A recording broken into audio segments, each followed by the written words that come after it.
Greg, thank you so much for joining me. I'm at the CEO Roundtable panel a few minutes ago about where wireless meets wireline and some of the key trends, but I really didn't have a chance to talk about Vertix Consulting. Tell us about the firm and your role there. Sure, yeah, I'm a partner and co-founder. Started the business about 5 years ago. I've been in consulting for much of my 15 years in telecom, with a brief stint at Mobility, building out some wireless infrastructure, towers, and fiber networks. Yep.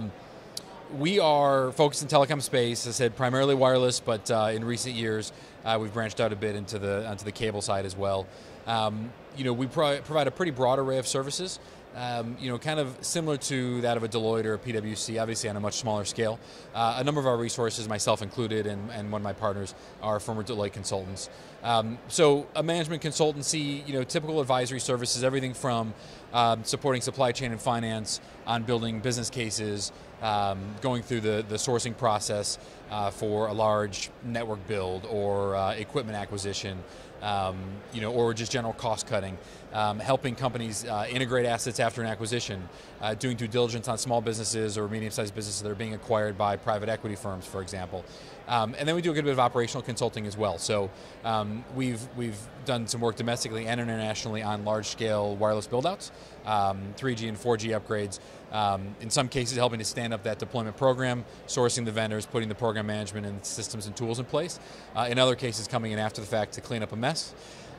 In particular, internationally, we've had a couple of those instances where we traveled down to Latin America to help bring some adult supervision around a fairly complex build. So, some process improvement work, really a little bit of everything. Kind of your typical management consultancy. We're very broad within the telecom space, but we are very focused on the telecom space.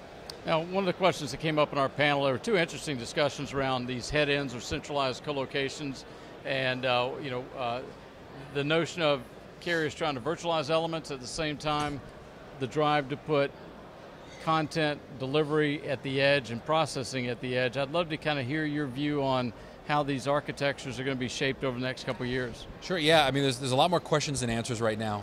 The content delivery networks work really well when you've got kind of predictable demand from the end users, when you know the type of data they're going to consume, right? So cable companies, your traditional broadcasters, they know they've got their channel lineup. They, plenty of forecasting as to what's going to be, going to be viewed, and even as you kind of push into some of the over the top, we've got libraries of on-demand type of video.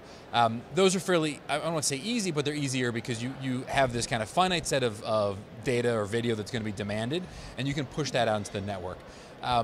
With the diverse use of your wireless device, with tablet or phone or whatever it is, I mean, you can't push the whole internet to the edge, right? You've got to get really intelligent about what content you push to the edge in order to make it a meaningful difference in network performance, and really drive that cost curve down. So I think the challenge is going to be figuring out how to forecast that demand, right? LTE broadcast, that's an example of kind of simplifying the delivery model. So I think that's kind of dipping your toes in a little bit. You can really get into deploying that content across the network and even having some of it on demand as well. So there's a lot of questions that have to be answered around what content can we push to the edge. How we do it, that's a whole other set of questions. As you said, carriers are moving to virtualize, to make their end devices as dumb as possible so that they can manage resources and reallocate resources across the network, because wireless is, kind of by definition, very unpredictable in its demand, or very dynamic in its demand. Predictable, you've got Wall Street here. Right now, probably the busiest part of any wireless carrier's network. But at 7 p.m. tonight, it's going to be, in Manhattan, the most dead part of any wireless carrier's network, right?